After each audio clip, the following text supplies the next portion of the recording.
Vamos a continuar el día de hoy con el tema de vena y luego tenemos trombosis venosa, si no me equivoco, profunda. Tromboembolia pulmonar, sí, que es la última parte y nos faltaría linfáticos más, ¿no?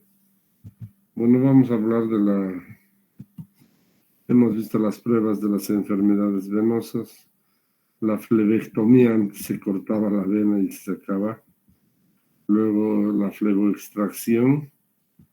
Vemos cómo sacar un fideo, miren, es el fleboextractor. Y vemos, ¿no?, cuál es la indicación quirúrgica para las varices, ¿no?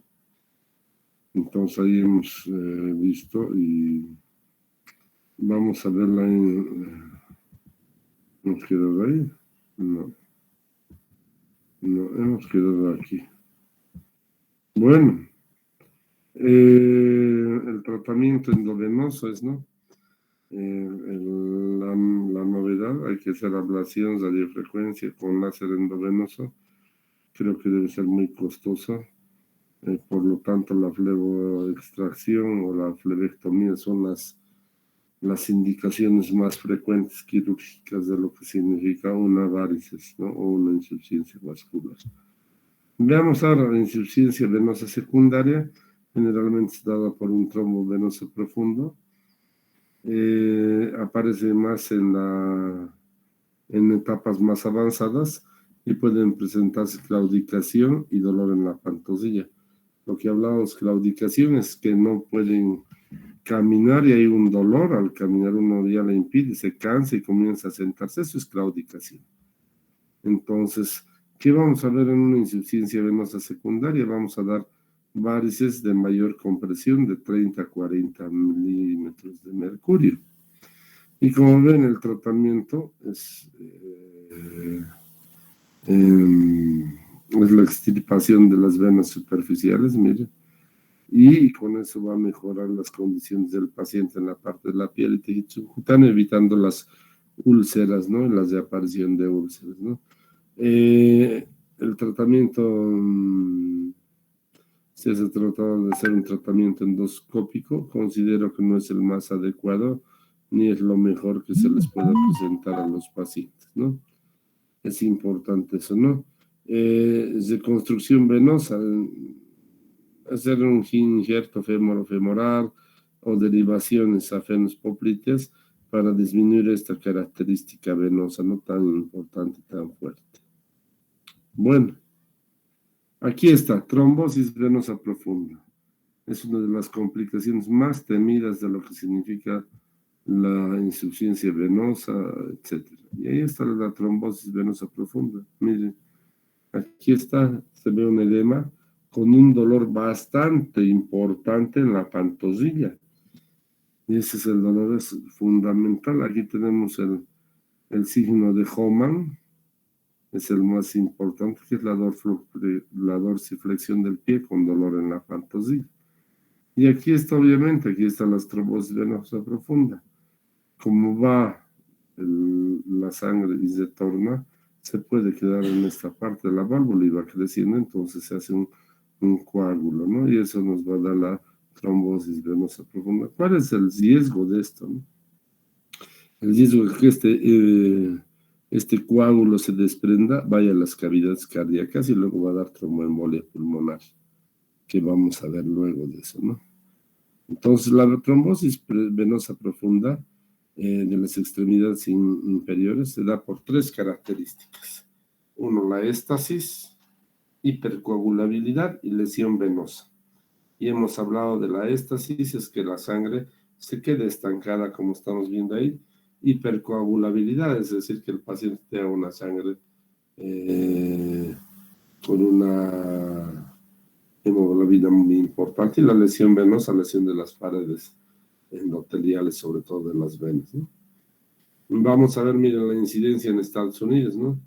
Es bastante grande, 50,000 a 200,000 muertes, con una alta tasa de mortalidad, casi el 10%, ¿no?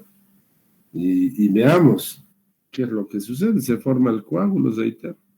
Y aquí está el signo de Hohmann, es el signo patognomónico, ¿no? Luego puede haber dolor, tumefacción, edema con fobia. Y hay una característica, una coloración blanquecina del miembro inferior, que le llamamos flegmasia alba dolens, y la otra es la coloración azulada, que puede ser una afección arterial, por lo tanto hay una disminución en lo que significa la oxigenación y nos da la flegmasia de color azul o cerulea dolens. Esas son las dos características que tenemos. Un segundito.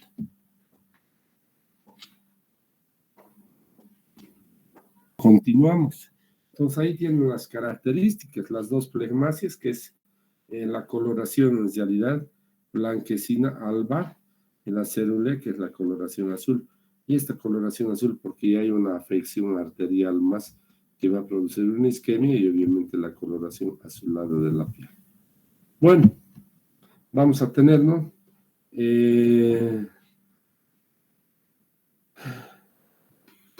síndrome post-trombótico. ¿Qué se llama eso? Es un edema crónico con dolor y claudicación que se aparece entre el 20 al 50% de los pacientes de una trombosis venosa profunda. Esto es importante destacarles esto. El edema crónico que se tiene y el dolor después de una trombosis venosa. El paciente viene muchas veces con dolor y nos hace simular incluso alguna vez una trombosis reagudizada, digamos, una reaparición. Esto no se olviden, se presenta entre el 20 y el 50% de los pacientes. ¿Qué estudios de imágenes vemos para ver una trombosis venosa? La venografía, lo que significa la plestimografía, lo que significa la determinación fibrosa y fibrinógeno, la ecografía dúplex, y no se olviden, la dúplex es la de elección, pero es la dúplex significa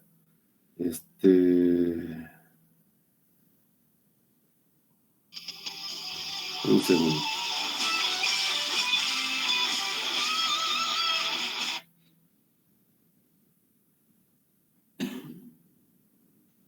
¿Qué es la pletismografía? En realidad es lo que significa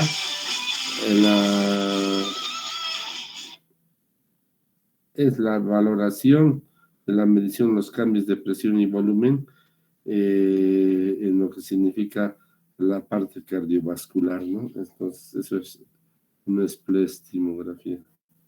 Espletismografía. Bueno, la ecografía dúplex, que es la Doppler, y la normal, y la resonancia magnética. Ahora veamos. ¿Qué es lo que pasa? La trombosis venosa profunda puede darse por hipercoagulabilidad, éstasis, como hemos visto, y lesión vascular. Si están los tres es importante. La éstasis es importante. El paciente que va a ser sometido a una cirugía traumatológica abdominal, donde va a estar echado por más de 3 días, es un paciente adecuado para formarse una trombosis, ¿no? Pacientes con afecciones que tenemos en la parte de la sensibilidad, los pacientes que tienen problemas de lesión de la médula o tienen problemas como parálisis también son propensos a esto, ¿no? Bueno, la profilaxis se da en estos pacientes y obviamente lo importante es evitar, por eso es la profilaxis. Lo primero es la movilización. Mientras más temprano se moviliza el paciente es mejor. La deambulación temprana es fundamental. Y si no se puede, pues, haber una deambulación temprana, pues vamos a tener también que movilizarla hacia un sillón trombogénico, esos sillones especiales que tenemos en los hospitales. Hay también dispositivos de compresión secuencial, lo que vimos para las hemorragias, y también se puede utilizar la profilaxis con heparina. Bueno, la heparina se da 5.000 subcutánea cada 8 horas, o puede darse la heparina de bajo peso molecular o fraccionada, que se llama, para 24 horas, que es lo que estiramos, ¿no? Heparina de bajo peso molecular es importante. Un segundito, por favor, ¿no?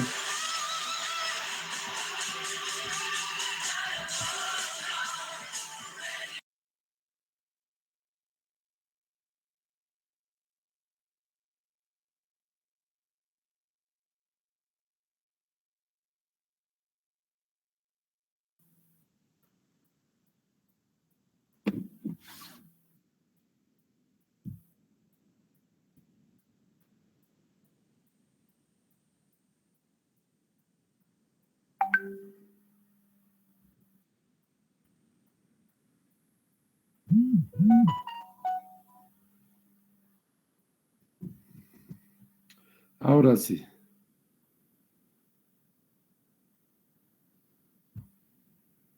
Entonces es lo que tenemos. Me están escuchando, ¿no? Sí, doctor. Ya. La tromboprofilaxis es fundamental en estos pacientes. Pacientes que pueden hacer trombosis, es importante hacerle su profilaxis. Es fundamental, a lo mejor es la heparina de bajo peso molecular fraccionada, ¿no? Entonces eso es lo que tenemos. Bueno, ahora tengamos el tratamiento de la trombosis. Si ya se formó el trombo, ¿qué vamos a hacer? Hay que mantener anticoagulado al paciente. Al anticoagulado con un TP de 60-80, un INR de 2.5 a 3. Eso es importante. El TPTA, perdón. Y el TP, que aquí me falta, entre 20 y 30. Así debe ser. TP entre 20 y 30 segundos. Así debería ser. Eso es el TP.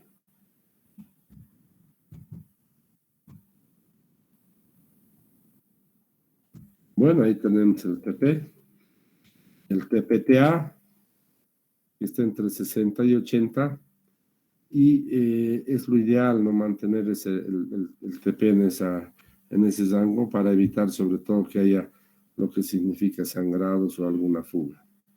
Bueno, después de aplicar la heparina y la heparina de bajo peso molecular, utilizamos la warfarina.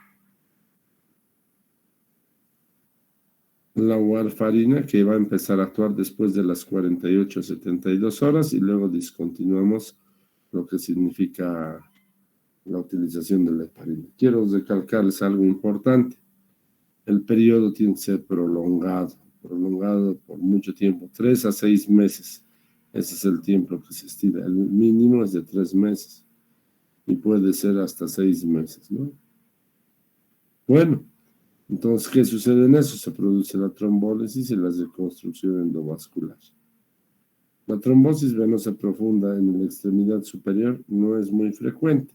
Se da aproximadamente en el 5% de todas las trombosis venosa profunda y las causas son los artefactos utilizados para el tratamiento y manejo de la sangre, como catéteres, marcapasos, etc. Entonces, hay también causas malignas, ¿no? Hay que ver que pueden producir lo que significa la trombosis venosa. ¿En qué consiste la trombosis venosa del miembro superior? Lo mismo, edema, tumefacción, eritema y cordón palpable. El diagnóstico también se hace principalmente con el eco Doppler o duplex, ¿no? Significa la ecografía vascular y además la ecografía del tejido. El tratamiento es el mismo. Puede hacerse lo que significa la heparina y generalmente el tratamiento en esta parte es mucho más rápido, podríamos decir, que en la extremidad inferior, ¿no? Bueno, el tratamiento también se puede dar trombolíticos y se evita de aquí la tromboembolia pulmonar. Si es que el paciente presenta varios episodios de tromboembolia pulmonar, hay que utilizar el filtro de la vena cava. ¿Qué significa? Colocar aquí en la vena cava inferior un filtro donde va a ir captando lo que significan los trombos que se forman en la extremidad inferior y se van a ir disolviendo gracias a ¿qué? Al dispositivo que tengamos. El filtro de la vena cava se coloca en la cava inferior y se ve pues que no pasen los coágulos, etcétera, y cuando llegan al filtro estos incluso se van disolviendo. Bueno, ¿qué más? Tromboflebitis superficial. Aquí está la tromboflebitis superficial. Miren, se ve como un cordón fibroso enrojecido eritematoso. Es fácil de identificar. Siguen el trayecto de la vena prácticamente y tienen una reacción inflamatoria a lo que significa la vena. Es fácil el diagnóstico de lo que les decía de la parte clínica. Se hace también una ecografía duplex y obviamente en estos pacientes hay de dar anticoagulación, antiinflamatorios, pero también hay que darle antibióticos.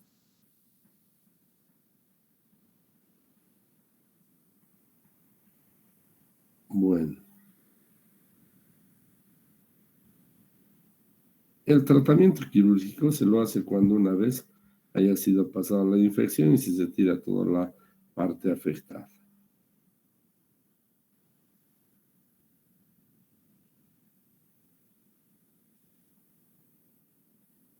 Bueno,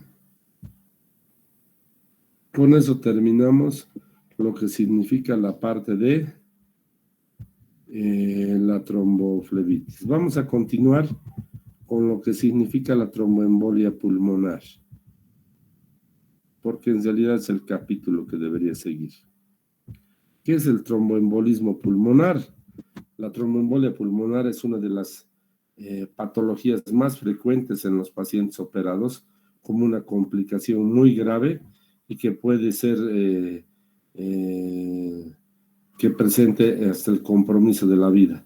Lo que tenemos que hacer es evitar la mortalidad y morbilidad. Como dice, el 25% de las embolias pulmonares se producen con alta mortalidad. ¿Eso qué quiere decir? Un cuarto de los pacientes pueden fallecer. La tromboembolia pulmonar realmente es una complicación muy temida de la trombosis venosa profunda, ¿no? En los pacientes con neoplasia, la embolia pulmonar aumenta mucho más que en los pacientes que tienen otro tipo de afecciones como las inflamatorias intestinales. El cáncer es fundamental e importante en lo que significa una tromboembolia porque puede producir mayor efecto en lo que significan los coágulos. Un segundo, por favor.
Bueno,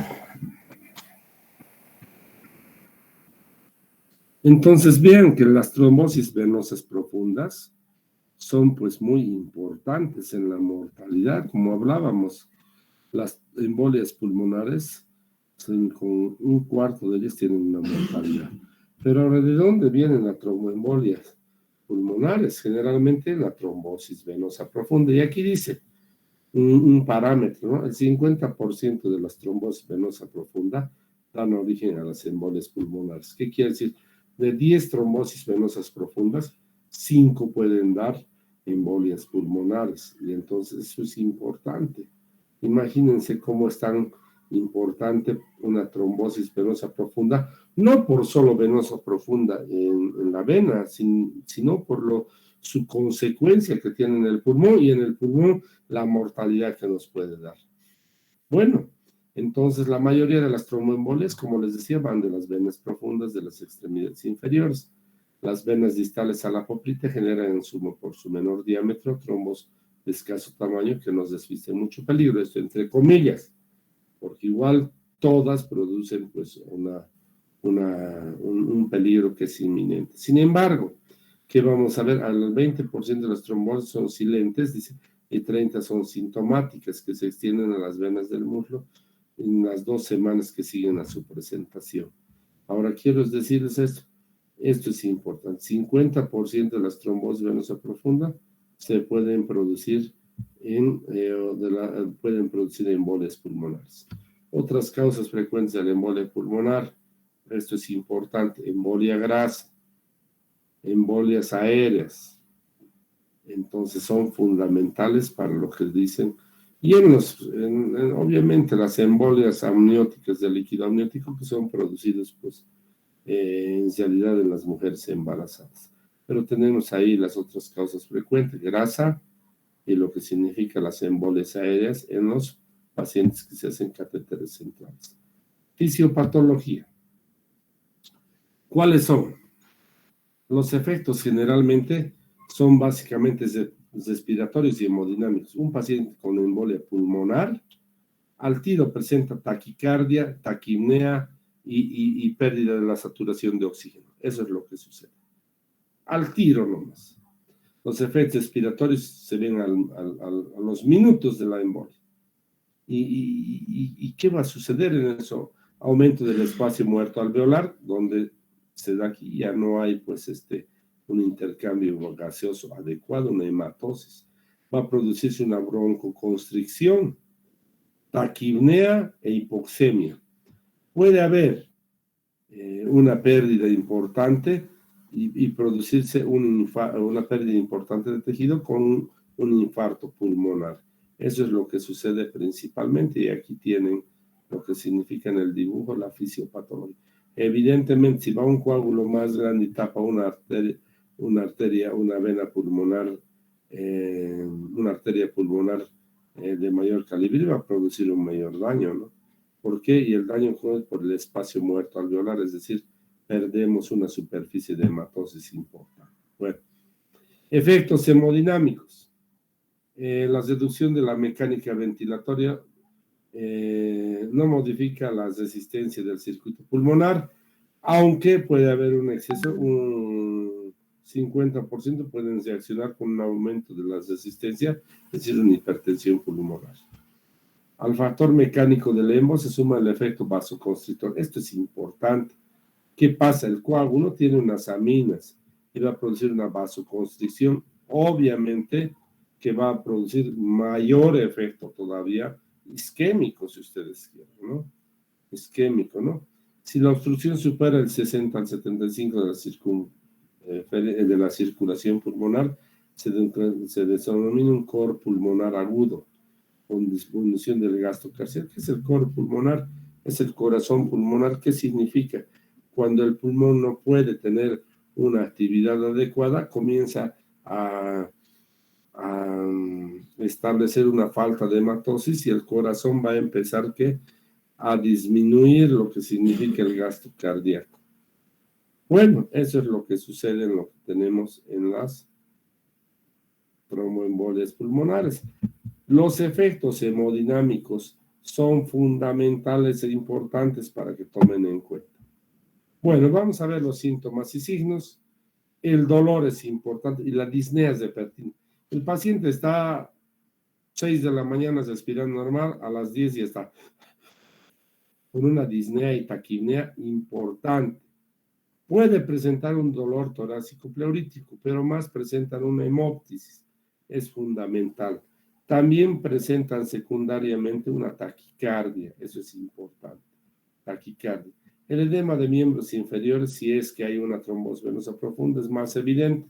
Y obviamente va a haber el dolor a la pierna, como hemos visto en el signo de Homas. Va a comenzar a haber una disfunción ventricular derecha. ¿Por qué va a querer llegar al coro pulmonar? ¿No? Va a producirse una hipoxia, un aumento del cuarto ruido, un segundo ruido más fuerte y crepitaciones inspiratorias. Es lo que aparece. Entre los síntomas más importantes, yo diría, taquipnea, disnea y hemóptisis. Es importante. Secundariamente puede haber dolor o una taquicardia, ya que es una parte más signológica, y vamos a ver pues una hipoxia es importante, también en los signos, ¿no? Es importante. Bueno, manifestaciones clínicas. La hemóptisis es fundamental, pero en nuestro medio no asociamos mucho a la hemóptisis a lo que significa la enfermedad de la tuberculosis. Pero no se olviden, la hemóptisis es repentina, pues, es inmediata, podríamos decir. Por lo tanto, hay que considerar la hemóptisis en su grado de evolución, es decir, si es al momento o se espera para que suceda. Si es al momento, entonces vamos a ver que existe una manifestación clínica adecuada de lo que es la tromboembolia pulmonar, ¿no? Es importante tener la disnea, el dolor, taquipnea, crepitaciones, la presencia del cuarto ruido, como les he dicho. Son infrecuentes y de menos especificidad. Exámenes complementarios. Escucha, para nosotros la tomografía es fundamental. La tomografía es importante hacer. La tomografía al momento nos da. Obviamente el más básico es la radiografía de tórax, que hay que hacer inmediatamente sospechando. Si se puede hacer la tomografía, se hace. Y algo laboratorial importante es el dímero D. Es un producto de degradación de los coágulos que efectivamente nos van a dar una actividad elevada en el laboratorio y por lo tanto vamos a tener como una de las pruebas diagnósticas que nos ayudan. Reitero, radiografía, angiotac de tórax y dímero D, 3 fundamentales. Podemos hacer una ecocardiografía transtorácica o endoscópica que nos puede ayudar a ver sobre todo la sobrecarga, y vamos a ver, también se puede hacer una ecografía dúplex para ver. Bueno, y aquí tenemos, miren una radiografía, aquí está la tromboembolia pulmonar, y obviamente en la tomografía ahí se ven los segmentos afectados, y en una angiografía aquí está, miren el coágulo, evidenciándose que no hay un flujo hacia distal, ¿no? Entonces es lo que tenemos, radiografía, angiotac, y no se olviden el dímero D. Esos son los 3 exámenes fundamentales. Bueno, el tratamiento es la fibrinólisis, ¿no ve? Primero hay que hablar siempre lo que hablábamos hace rato, en la trombosis venosa profunda, la quimioprofilaxis es fundamental. Si la embolia ya se ha producido, podemos dar heparina, que es importante, la heparina de bajo peso molecular. La warfarina tiene una acción retardada, como decía, de 48 a 72 horas, y otros, como la streptokinasa, urosinasa, que nos pueden ser muy efectivos en lo que significa la disolución del coágulo. Pero aunque se haga la disolución del coágulo, tenemos que utilizar la heparina fundamentalmente para diluir y evitar que pase a mayores una isquemia que podría venirse de un coágulo. Bueno. La intensidad de la profilaxis se ajusta de acuerdo al tromboembolio. Factores de riesgo. Tipo de cirugías realizadas. Una cirugía grande y demás es importante. Pensar en una tromboembolia pulmonar. La movilidad del paciente, lo que les decía en un principio. Pacientes parapléjicos, por ejemplo, tienden a tener mayor probabilidad de tromboembolia pulmonar. Eso es importante, edad mayor de 40 años y la obesidad. La obesidad es un factor fundamental que puede suceder que empeore en una tromboembolia pulmonar. La profilaxis farmacológica, hemos visto 5.000 de subcutáneas de heparina o heparina de bajo peso molecular cada día, de acuerdo a las necesidades y al peso del paciente. Bueno. Profilaxis no quirúrgica. Aquí están las profilaxis no quirúrgicas. Vamos a ver la profilaxis no quirúrgica. Medias elásticas de compresión gradual, lo que hablamos, dispositivos de compresión neumática y bombas venosas en el pie. Eso nos ayuda mucho.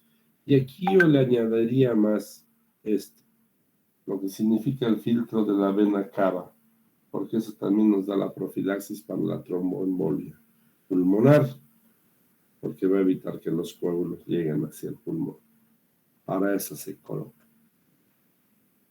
Una profilaxis quirúrgica sería de la colocación de lo que les decía, el filtro de la vena cava. Bueno, el tratamiento por lapso de 3 a 6 meses. No se olviden, el INR de 2.5 a 3, TP de 20 a 30 y finalmente el TPTA de 60 aproximadamente a 80. Bueno, otro tratamiento es pues, minimizar la isquemia ventricular derecha. Hacer una embolectomía quirúrgica es controversial, es entrar a operar el pulmón, sacar el coágulo. Sacar con un catéter es otro abordaje que se puede intentar. Implantación del filtro de la vena cava es importante, no la recidiva de las tromboembolias pulmonares. Y hay otros anticoagulantes como el fondaparinux. Es un inhibidor del factor 10 que sería fundamental en lo que significan los pacientes con alto riesgo de tromboembolia pulmonar. Bueno, ahí tenemos, y con eso terminamos la tromboembolia pulmonar. El siguiente temario es el sistema linfático. Vamos a quedar ahí a todos. Les agradezco su participación el día de hoy. Mañana concluiríamos con esta parte del sistema linfático, entre mañana y el jueves. Yo creo que hasta el viernes terminamos toda nuestra actividad. ¿Listo? Tengan buenas noches entonces y hasta el día de mañana.